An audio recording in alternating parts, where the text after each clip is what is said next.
အားလုံးကိုကောင်းသောနေ့တစ်နေ့ပါဆိုပြီးတော့ကျွန်တော်ဒီကနေ့ပြီးတော့နှုတ်ခွန်းဆက်တာချင်ပါတယ်ဒီလိုမျိုးအခြေအနေဆိုးတဲ့အထဲမှာပဲဒီလိုမျိုးတိုင်းပြည်မငြိမ်မသက်တဲ့အချိန်မှာပဲဘုရားသခင်ကကျွန်တော်တို့နဲ့အတူရှိနေတယ်ဆိုတာကျွန်တော်ဒီကနေ့ကျွန်တော်ပြောပြချင်ပါတယ်ဘာဖြစ်လို့လဲဆိုတော့ဘုရားသခင်ရဲ့ချစ်ချင်းမေတ္တာဟာကျွန်တော်တို့အတွက်အမြဲတမ်းကျွန်တော်တို့အတွက်လုံလောက်နေပါတယ်ဘုရားသခင်ကျွန်တော်တို့ကိုကြည့်ရှုစောင့်ရှောက်တဲ့အတွက်ကြောင့်ကျွန်တော်ဒီနေ့ခံစားရတဲ့ဆုကျေးဇူးများကိုကျွန်တော်ရေတွက်ပြီးတော့ဘုရားသခင်နဲ့ပုံမနီးကပ်နိုင်အောင်ကျွန်တော်ဒီနေ့စ조사ရမှာဖြစ်ပါတယ်ဘုရားသခင်ကိုကိုးစားတော့သူဟာဘုရားသခင်သူ့ကိုအလဟတာဖြစ်စေမှာမဟုတ်ပါဘူးသူ့ရဲ့ဘဝနောင်ရေးမှာဘုရားသခင်ကသူ့ကိုကြည့်ရှုသွားမှာဖြစ်ပါတယ်ကျွန်တော်ဒီနေ့ဘုရားသခင်ရဲ့နှုတ်ကပတ်တော်တရားလေးနဲ့ကျွန်တော်ဒီနေ့တိုက်တွန်းခြင်းနဲ့ဘာဖြစ်လို့လဲဆိုတော့ဘုရားသခင်က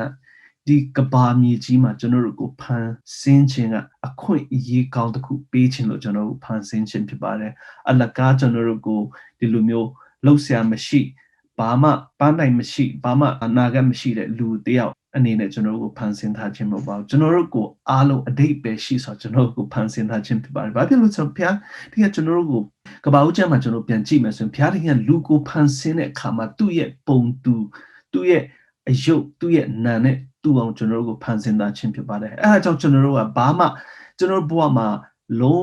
ဝကိုကျွန်တော်စိတ်ပြတ်ဖို့မဟုတ်တဲ့အကြောင်းကျွန်တော်ဒီနေ့တဖန်ကျွန်တော်ပြန်နေသိရှိဖို့အရန်အရေးကြီးပါတယ်ကျွန်တော်ရဲ့ရုပ်ရည်ယူပကာဟာဆိုရင်တခါကျတော့လူတယောက်နဲ့တယောက်ကျွန်တော်တို့ကြည့်ပြီးတော့ဝေဖန်ခွဲခြားကျွန်တော်တယောက်နဲ့တယောက်ကျွန်တော်ဝေဖန်တတ်ကြတယ်သူရုပ်ဆိုတဲ့ရုပ်လာတယ်သူအသားမဲတယ်သူအသားညိုတယ်ဆိုပြီးတော့ကျွန်တော်ဝေဖန်ပိုင်းခြားတတ်တယ်ဒါပေမဲ့ဖခင်သခင်ကကျွန်တော်တို့ကိုဒီလူမျိုးကျွန်တော်ကိုဝေဖန်ပိုင်းခြားပြီးတော့ကျွန်တော်ရဲ့ဖြစ်စဉ်ကျွန်တော်တို့ရဲ့ဖြစ်နေတဲ့အရာကိုကျွန်တော်တို့ကိုဝေဖန်နေတဲ့ဖခင်မှုဘာဖြစ်လို့လဲဆိုတော့ဘုရားသခင်ကကျွန်တော်တို့ကိုချစ်တယ်ဘုရားဖြစ်တယ်သူပေးတဲ့အသက်ကြောင့်ကျွန်တော်ဒီနေ့ကျွန်တော်အသက်ရှင်ရခြင်းဖြစ်တယ်ဆိုတာကျွန်တော်အမြဲတမ်းသတိရဖို့လိုပါတယ်အဲအကြောင်းကျွန်တော်ဒီနေ့ဘာကြောင့်လဲကျွန်တော်ပြောပြချင်လဲဆိုတော့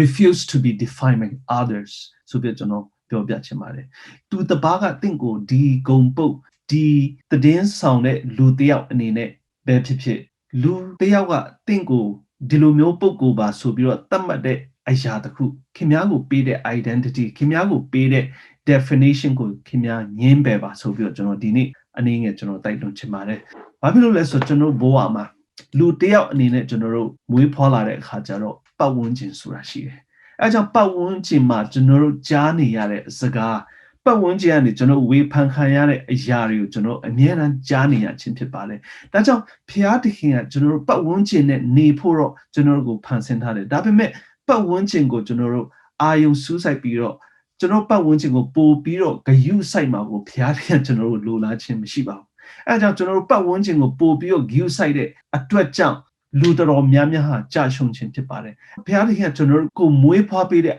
ဖေမေပဲဖြစ်ကျွန်တော်တို့ရဲ့ရည်စားပဲဖြစ်ကျွန်တော်တို့ရဲ့ boss ပဲဖြစ်လူတူတယောက်ကခင်ဗျားကိုဒီလိုဂုံပုတ်နဲ့ခင်ဗျားကို definition ချတယ်ခင်ဗျားဒီလိုမျိုးလူစားဖြစ်တယ်ဆိုပြီးတော့ပြောလာတဲ့အခါကျတော့ခင်ဗျားရဲ့တုံ့ပြန်မှုကဘယ်လိုဖြစ်လာလဲခင်ဗျားရဲ့တုံ့ပြန်မှုကဘယ်လိုဖြစ်လဲဆိုတာခင်ဗျားအနေနဲ့စဉ်းစားရမှာဖြစ်ပါတယ်။ဘာဖြစ်လို့လဲဆိုလူအများကပတ်ဝန်းကျင်ရဲ့ပြောစကားကြောင့်ကြာရှုံးတဲ့သူတော်များတယ်။အဲကြောင့်ကျွန်တော်ဘာပြောရမလဲဆိုကျွန်တော်ဘဝမှာဘုရားသခင်ကကျွန်တော်ကိုတတ်ထားတဲ့ကျွန်တော်ရဲ့နာမည်ရှိတယ်။ဘုရားသခင်ကကျွန်တော်တို့ကိုဘယ်လိုအခြေအနေအရာသူကဖန်ဆင်းထားလဲဘယ်လိုမျိုးအခြေအနေမှာကျွန်တော်တို့ကိုထားလဲဆိုတော့ကျွန်တော်နားမလည်တဲ့အခါကျတော့သူတပားပြောတဲ့အရာတစ်ခုကြောင့်ကျွန်တော်တို့စိတ်ပြတ်ပြီးတော့ဝမ်းနေပြီးတော့ကျွန်တော်ပက်လက်လန်ပြီးတော့ကျွန်တော်ဘာမှအနာဂတ်ကိုကျွန်တော်ထိုးဖောက်လို့မရတဲ့လူသားတွေတော်တော်များလာပါတယ်အဲ့ဒါကြောင့်ကျွန်တော်တို့ဒီဗျာဒိတ်အခန်းကြီး7နဲ့30မှာဒီအကြောင်းအရာကိုကျွန်တော်ဘယ်လိုသိရလဲဆိုတော့စာတန်မာနဟာဆိုတာကျမ်းစာထဲမှာကျွန်တော်တို့ရဲ့ဖန်ဆင်းရှင်မဟုတ်တဲ့စာတန်မာနကကျွန်တော်တို့ရဲ့ဘေးနားမှာကျွန်တော်တို့ကို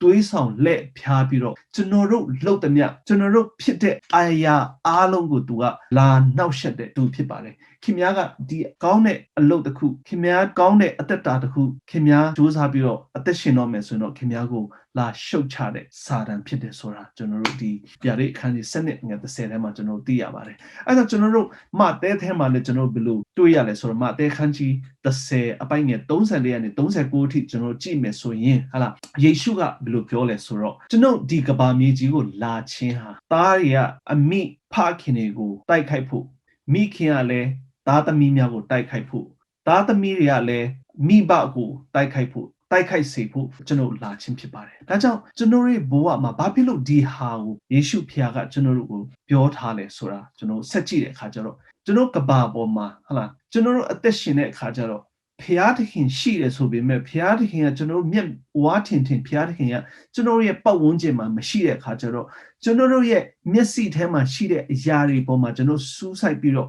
ဟာလားကျွန်တော်နေထိုင်သွားတတ်ကြတယ်ပြီးတော့ကျွန်တော်မိဘကျွန်တော်ဇနီးကျွန်တော်ညီကိုမောင်နှမတွေကကျွန်တော်ဘေးတစ်ဖက်တစ်ချက်မှာရှိတဲ့အခါကျတော့သူတို့ရဲ့ influence သူတို့ရဲ့ဩဇာညောင်းမှုဟာအမြဲတမ်းဖြစ်လာတတ်ပါတယ်အဲဒါကြောင့်လူတော်များများဟာဆိုရင်ဒီကဘာကြီးထဲမှာသူတို့ဒီမျိုးရိုးကနေပေါ့ဆင်းသက်လာတဲ့မျိုးရိုးဆိုရင်သူတို့ကိုးကွယ်လာတဲ့ဒီဘာသာတစ်ခုကိုသူတို့လေ့လာသုံးသပ်ခြင်းမရှိဘူးဒီဘာသာကိုလည်းပြောင်းလဲဖို့ပြောင်းပြလိုက်ဖို့အကြံစီလည်းမရှိဘူးဘာဖြစ်လို့လဲဆိုသူတို့မျိုးရိုးဘိုးဘေးစင်ဆက်ကနေပြီးလာတဲ့ဒီဘာသာတရားကိုသူတို့ဆက်ပြီးတော့ထိန်းချင်တဲ့သူတွေတော်တော်များတယ်ပြီးတော့သူတို့အနေနဲ့ဟာလာတခြားဘာသာတရားကိုစိတ်ဝင်စားပြီးတော့ဝင်သွားမယ်ဆိုရင်တော့မှဟာလာအဖေအမေဘိုးဘွားတွေကိုအားနာတဲ့အတွက်ကြောင့်မပြောင်းချင်တဲ့သူတွေတော်တော်များတယ်အဲ့ဒါကိုဒီမှာမတဲ့ခန်းကြီး30 34ကနေပြီးတော့39ထဲမှာပြောထားတာအဲ့ဒါဘာဖြစ်လို့လဲဆိုတော့ကျွန်တော်တို့အမှန်တရားကိုတွေ့မယ်ဆိုရင်ကျွန်တော်ဘဝမှာအမှန်တရားတစ်ခုဟာလာကျမ်းစာထ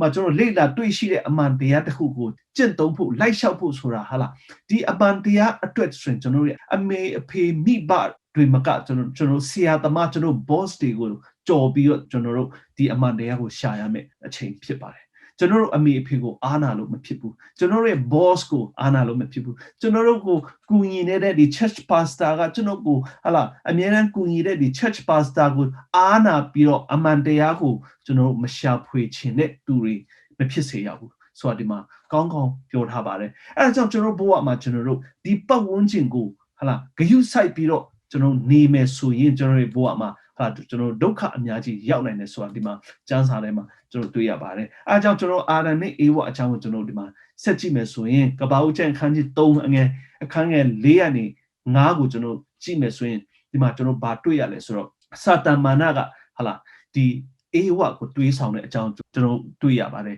ဘယ်လိုတွေးဆောင်လဲဆိုတော့အေဝကိုဟာလာဒီတစ်တီဟာလာမစားရမဲ့တစ်တီဒီချန်လေထဲမှာဥယျာဉ်လေထဲမှာရှိတဲ့ဒီမစားရမဲ့တစ်တီကိုဘယ်လိုပြောလဲဆိုတော့အေဝအနေနဲ့ဒီတစ်တီကိုစားမယ်ဆိုရင်ဟာလာဒီအခြေအနေထက်မျက်စိပို့ပြီးတော့ပွင့်လာမယ်ဟာလာပို့ပြီးတော့ပညာတိုးပွားပြီးတော့ဖျားသခင်ကဲ့သို့ဖြစ်လာမယ်မကောင်းတာတွေကိုလည်းတိလာမယ်ဆိုပြီးတော့ဟာလာစာတန်ကဒီအေဝကိုတွေးဆောင်ခြင်းဖြစ်ပါတယ်ဒီဟာကိုကျွန်တော်ကြည့်မယ်ဆိုရင်ဟာလာဒီအရာဟာတော်တော်လေးကိုလိန်ချင်းဖြစ်တယ်ဆိုတာအေဝါကဘာဖြစ်လို့မတိလိုက်လဲဆိုတော့သူကပတ်ဝန်းကျင်ကိုပို့ပြီးတော့စိတ်ဝင်စားခြင်းဖြစ်ပါတယ်ဖျားသခင်ကသူတို့ကိုဖန်ဆင်းကြတဲ့ကဖျားသခင်ကသူတို့ဟာလာဘယ်လိုဖြစ်လာလဲဖျားဆိုတာဘာလဲဟာလာဒီဥယျာဉ်အထဲမှာဖျားသခင်ကသူတို့အတွက်လိုလေတေးမရှိအောင်ဘာတွေဖန်ဆင်းပေးထားလဲဖျားသခင်ကအားလုံးကိုပြေဝတဲ့ဟာဒီပြည့်စုံတဲ့ဒီဥယျာဉ်ကိုသူကဖန်ဆင်းထားရဲ့သားနဲ့ဒီအေဝါကဘာဖြစ်လို့ဒီနတ်ဆိုးဟာလာဒီမွေးတကောင်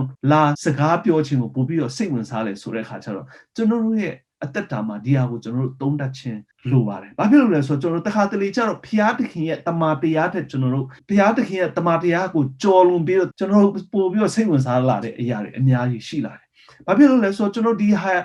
မက်လုံးပေးတယ်ဟာလားလောကကကျွန်တော်မက်လုံးပေးတယ်ဒီစီးပွားရေးလုပ်ရင်ပို့ပြီးတော့ကျွန်တော်ချမ်းသာလာမယ်ဟာလားဒီဟာကိုကျွန်တော်လုပ်ရင်ပို့ပြီးတော့ချမ်းသာလာမယ်ဟာလားဒီ make up ကိုလိမ့်ရင်ပို့ပြီးတော့ချောလာမယ်ဟာလားဒီစီးကိုတောက်ပို့ပြီးတော့အရက်ရှည်လာမယ်မဟုတ်ရင်ဒီစီးကိုတောက်ရင်ကျွန်တော်ထိတ်ပြောင်ချင်းပျောက်သွားမယ်ဆိုတဲ့အရာတွေဟာလားကဘာကြီးထဲမှာဒီကာလမှာအများကြီးပေါ်ပေါက်လာပါပြီ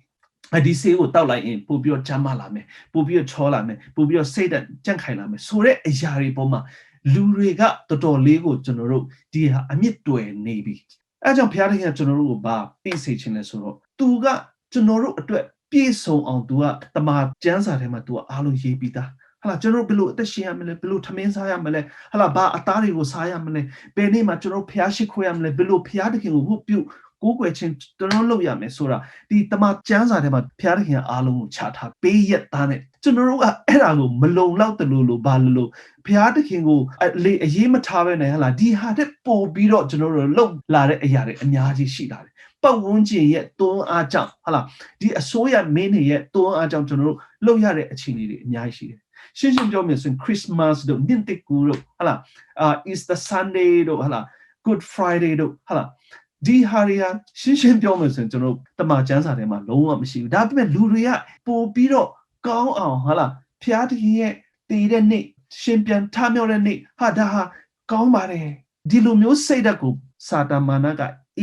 ေတင်ဥယင်ကလေးကဒီစိတ်ဓာတ်ကိုတွင်ထားပေးခြင်းပဲဖြစ်ပါတယ်ကျမ်းစာထဲမှာအပြည့်အစုံကျွန်တော်တို့အတွက်ထားပေးရတဲ့တန်းတို့ကျွန်တော်တို့ကဖျားတခင်ထက်ပို့ပြီးတော့တည်တယ်လို့ပါလို့ဒီနေ့ဟာလားဒီလိုလုပ်ရင်ပိုကောင်းမယ်ဒီလိုကျွန်တော်တို့ gathering လုပ်မယ်ဒီနေ့မှာကျွန်တော်တို့လာပြီးတော့ဖျားရှိခိုးမယ်ဆိုရင်ဟာလားကျွန်တော်တို့ Thursday Palm Sunday တို့ပါလားဟာလားအများကြီးကျွန်တော်တို့ biblical မဟုတ်တဲ့အရာတွေကိုကျွန်တော်တို့ဒီခရစ်ယာန်အတိုင်းဝိုင်းထဲမှာကျွန်တော်တို့သုံးလာတယ်ဆိုတဲ့အခါကျတော့စာတန်ကအေဝါကိုပြောလဲဒီဟာကိုစားလိုက်ရင်ဒီတစ်တီကိုစားလိုက်ရင်ဆိုတဲ့အခါကျတော့ဖျားတခင်ကတစ်တီအများကြီးအမျိုးအစားအများကြီးကိုဒီအေဒင်ဥယျာဉ်ထဲမှာသူကထားပေးထားတယ်ဒါပေမဲ့ဒီအေဒင်ဥယျာဉ်ထဲမှာတစ်တီရာပေါင်းမကအများကြီးရှိပေမဲ့ပို့ပြီးတော့အသက်ရှည်စေနိုင်တဲ့အရာတွေရှိပေမဲ့အေဝါကဘာဖြစ်လို့ဒီတစ်တီဟလာစာတန်ညွန်လိုက်တဲ့ဒီတစ်တီကိုဘာဖြစ်လို့စိတ်ဝင်စားလဲဆိုတော့ तू ကဖျားကိုကိုးကွယ်ခြင်းရှိပေမဲ့ဟလာသူကအရာတစ်ခုခုကိုဖျားထက်ပို့ပြီးတော့စိတ်ဝင်စားလာတဲ့အခါကျတော့သူကစုံစမ်းနှောက်ယှက်ခြင်းဒီတွေးဆောင်ခြင်းမှာပါရခြင်းဖြစ်ပါတယ်ဆိုပြီးတော့ကျွန်တော်ဒီမှာတွေ့ရပါတယ်အဲဒါကြောင့်စာတန်ကသူ့ကိုလိန်လိုက်ပြီ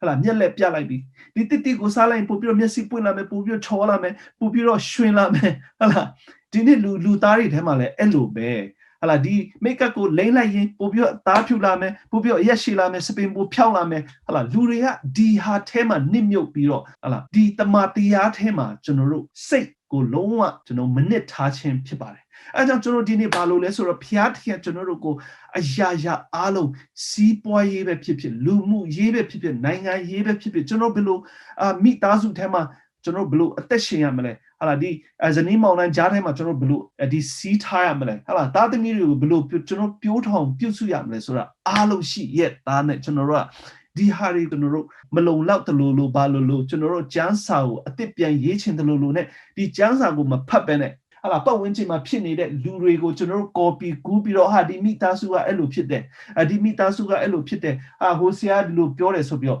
copy အများကြီးလောက်လာတဲ့ခါကျတော့လူတွေကစိတ်ရှုပ်ထွေးပြီးတော့ဘယ်ဟာကိုလိုက်မှန်းကိုမသိတော့ဘူးအဲ့ဒီအချိန်မှာကျွန်တော်ဘာလို့လဲဆိုတော့ဘုရားသခင်ကကျွန်တော်တို့ကို standard လူတွေအတွက်ကျွန်တော်တို့အတွက်သူက manual ကောင်းကောင်းလေးရေးထားပေးတာဆိုတာဒီကျမ်းစာရှိပါတယ်အဲ့တော့ကျွန်တော်ဒီကျမ်းစာနဲ့ကျွန်တော်ဘဝဟာတော်တော်လေးကိုလုံလောက်နေပါပြီကျမ်းစာနဲ့ကျွန်တော်တို့လုံလောက်နေပါပြီဘုရားသခင်ကဟာလာကျမ်းစာထဲမှာအပြည့်အစုံကျွန်တော်တို့အတွက်ထားပေးထားတယ်ဘယ်လိုအပိုးပြီးတော့အသက်ရှည်လာမလဲဘယ်လိုပို့ပြီးတော့ကျမ်းမာလာမလဲဟာလာဘယ်လိုနေထိုင်ရမလဲပတ်ဝန်းကျင်နဲ့ဘယ်လိုလိုက်လျောညီထွေဆိုကျွန်တော်နေရမယ်ဆိုဘုရားသခင်ကျွန်တော်တို့အတွက်ဒီကျမ်းစာထဲမှာအားလုံးပြောထားခြင်းဖြစ်ပါတယ်အဲဒါကြောင့်ကျွန်တော်ဒီပတ်ဝန်းကျင်ကိုကျွန်တော်ကြည့်ပြီးတော့ကျွန်တော်အသက်ရှင်နေမယ်ဆိုရင်ဒီပတ်ဝန်းကျင်ကခင်များကိုဟာလာဒီလိုဖြစ်တယ်ခင်များကဒါဖြစ်တယ်ခင်များကဒီလိုဖြစ်တယ်ခင်များအရက်ပူတယ်ခင်များအသားမဖြူဘူးခင်မျာ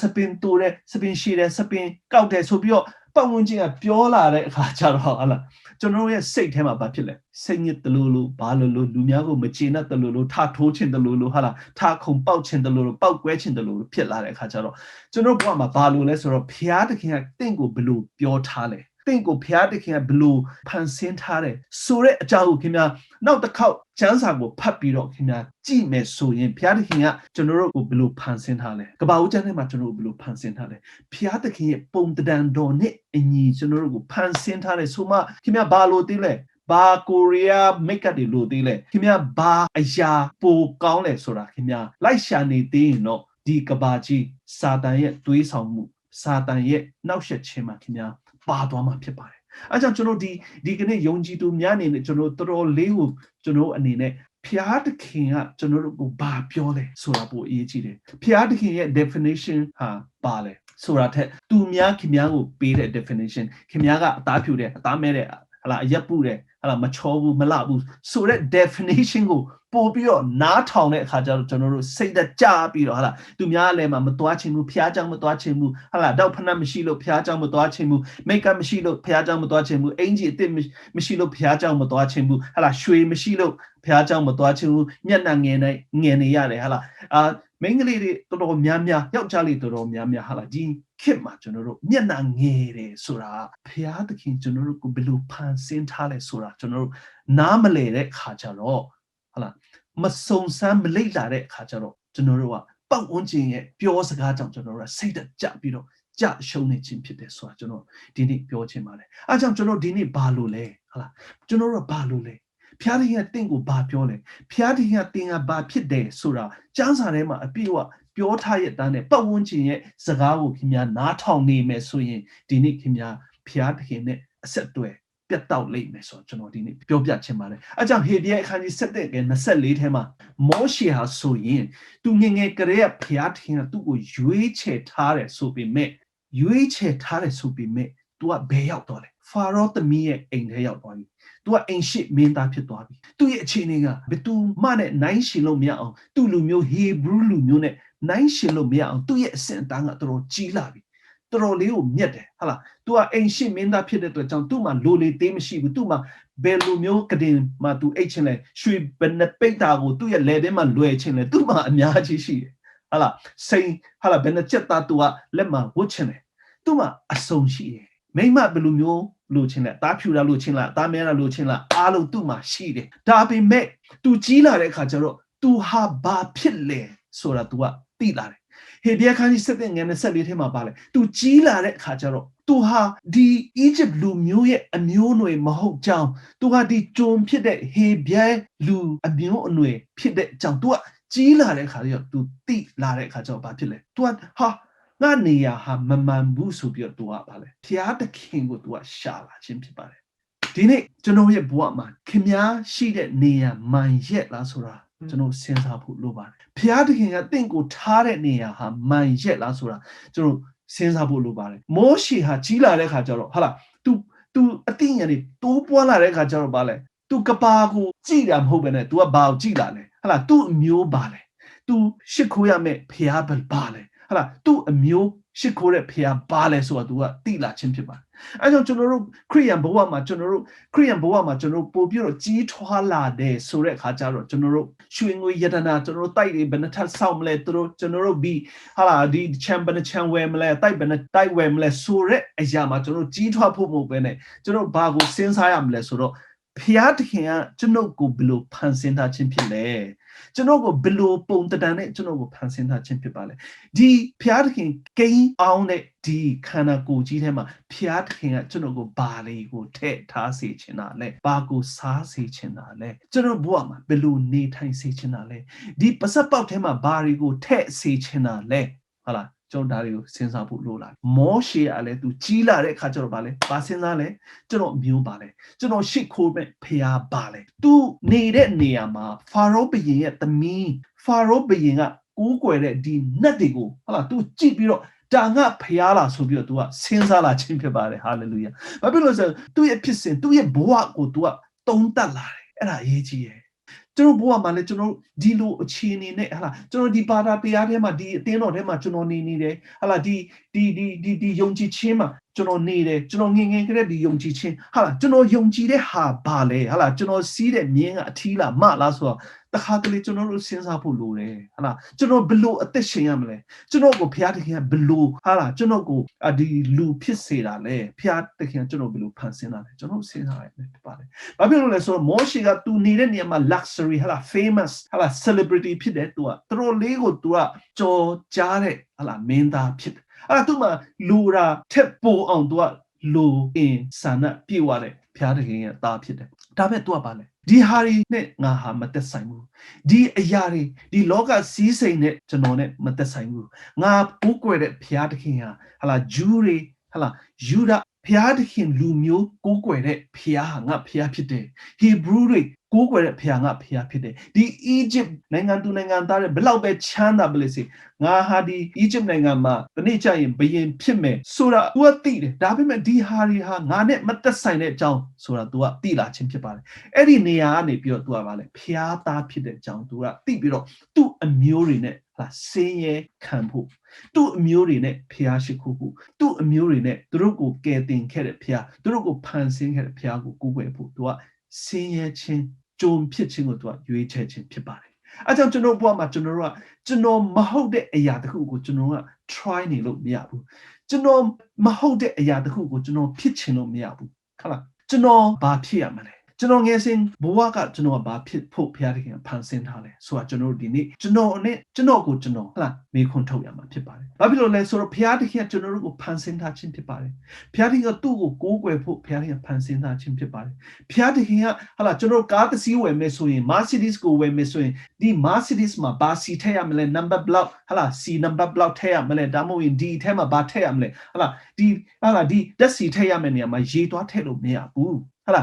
engine ထည့်ရမယ်နေရာမှာဒီစားသုံးစီပဲစီတို့ပါလို့သွားထည့်လို့မရဘူ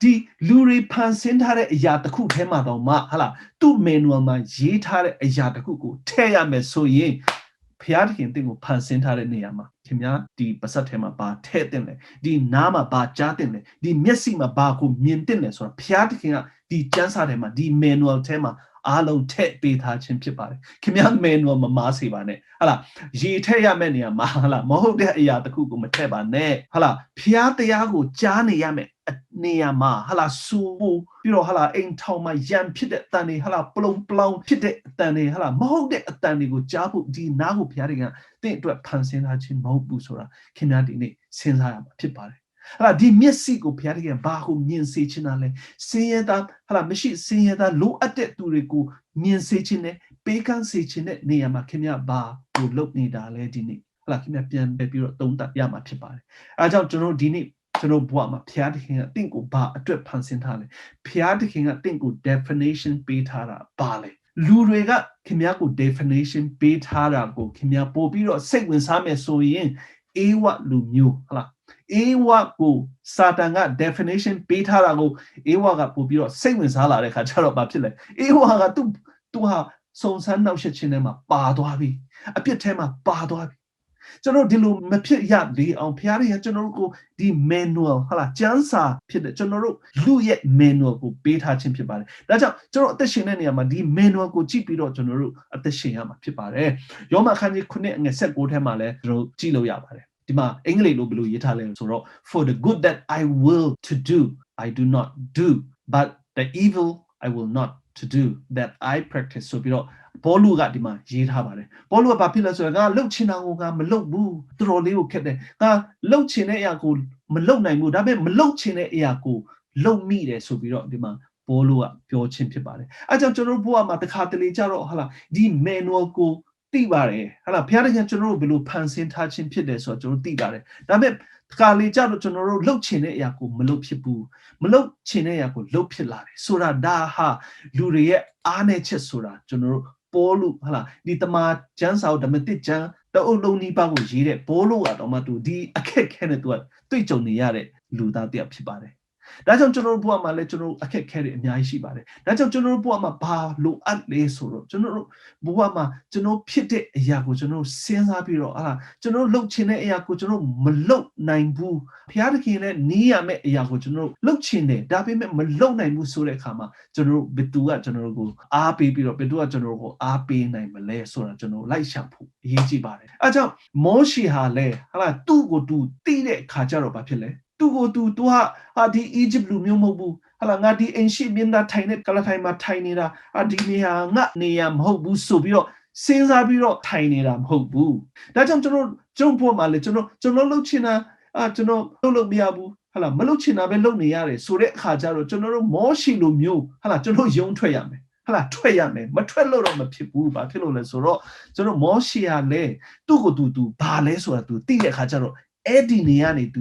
ထွက်သွားတယ်ဟလာထွက်သွားတယ်သူလှုပ်ရမယ့်နေရာကိုထွက်သွားတယ်ဟလာသူဖာရောဘုရင်ရဲ့အိမ်ထဲမှာသူဖျားရှိခိုးလို့မရဘူးဘာဖြစ်လို့လဲဆိုတော့နှံ့ရုပ်သူတွေရှိတဲ့နေရာမှာ तू ကဘုရားသခင်ကိုရှိခိုးလို့မရဘူးဟလာအဲ့ထဲမှာ तू ကဘုရားကိုရှိခိုးလို့မရဘူးရှိခိုးလို့မရတဲ့နေရာမှာ तू ကနေပြီးတော့ငါဒီအခြေအနေမှာငါဘုရားကိုရှိခိုးခြင်းပြင်မဲ့ရှိခိုးလို့မရဘူးဘာဖြစ်လို့ဆိုတော့စင်ဒီမှာဖာရောမင်းနဲ့ငါနေနေတာဖာရောသမီးရဲ့သားဖြစ်နေတော့ငါလှုပ်ချင်တာကိုလှုပ်လို့မရဘူးဆိုပြီးတော့အဲ့မှာ तू ထိုင်နေတာမဟုတ်ဘူးအဲ့ဒါတွေကို तू ကစွန့်လွတ်ပြီးတော့ तू ကပါလဲအဲ့ဒီနေရာနေ तू ကထွက်သွားခြင်းဖြစ်ပါတယ်ပေါလုကလည်းဟာလာ तू ကအရင်တုန်းက तू တော်တော်လေးကို तू ရုန်းကန်ခဲ့ရတယ်ဖျားသခင်ကို तू ကနားမလဲခဲ့ဘူးဟာလာ तू လုံနေတဲ့အရာကို तू ကအမှန်လို့ထင်နေတယ်အဲ့ဒါကို तू ကသိတဲ့အခါကျဘာဖြစ်လဲ तू ကယုံထွက်တယ်ယုံထွက်လာတယ် ဟာလား तू ဖျားယေရှုဖျားကိုယုံကြည်တဲ့သူတွေကိုလိုက်တက်ဖြတ်နေတဲ့အချိန်မှာ तू ကဖျားသခင်ရဲ့ခေါ်တံကိုကြားပြီးတော့ဟာလား तू ကဖျားသခင်ယေရှုဖျားရဲ့စကားပြောခြင်းကိုခံရတယ်အဲ့ဒီအချိန်ကစပြီးတော့ तू အဲ့ဒီ तू လုံနေတဲ့အလုပ်ဟာလားခရိယန်တွေကိုလိုက်တက်ဖြတ်တဲ့ယေရှုဖျားကိုယုံကြည်တဲ့သူတွေကိုလိုက်တက်ဖြတ်တဲ့သူတွေစီမှာ तू မသွားတော့ဘူးဟာလားအဲ့ဒီနေရာနေပြီးတော့ तू ယုံထွက်လိုက်ပြီ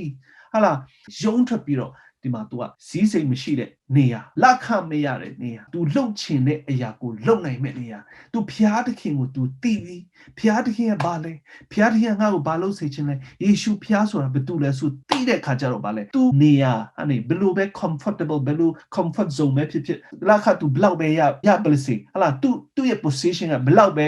မြတ်ပါစေ तू ကအဲ့ဒီနေရာပြီးတော့ तू ယုံထွက်ပြီးတော့ဘာလဲစင်းစင်းရဲရဲနဲ့ဖျားသခင်ရှေ့မှာ तू ဒူးထောက်ပြီးတော့ तू အသက်ဆုံးနိုင်ဖျားသခင်အတွက် तू အမှုထမ်းခဲ့တယ်ဆိုတာကျွန်တော်ဒီမှာသိရပါတယ်အားကြောင့်ဒီမှာယောမခန်းကြီး7ငယ်1မှာဒီကဘာကြီးမှာရှိတဲ့အရာတွေကတင့်ကိုဖိနှိပ်ချုပ်ချယ်ခြင်းမရှိစေနဲ့ဆိုပြီးတော့ဒီမှာပေါလုကကျွန်တော်ကိုတတိပေးထားပါတယ်ဒီကဘာကြီးမှာကျွန်တော်တို့ကိုလွမ်းမိုးနေတဲ့အရာတွေအများကြီးရှိတယ် position ပဲဖြစ်ဖြစ် possession ပဲဖြစ်ဖြစ်ဟာဒီကဘာကြီးထဲမှာခင်ဗျားမြင်တွေ့ရတဲ့အရာတွေအားလုံးဟာတတ်မဲ့စရာတွေပဲ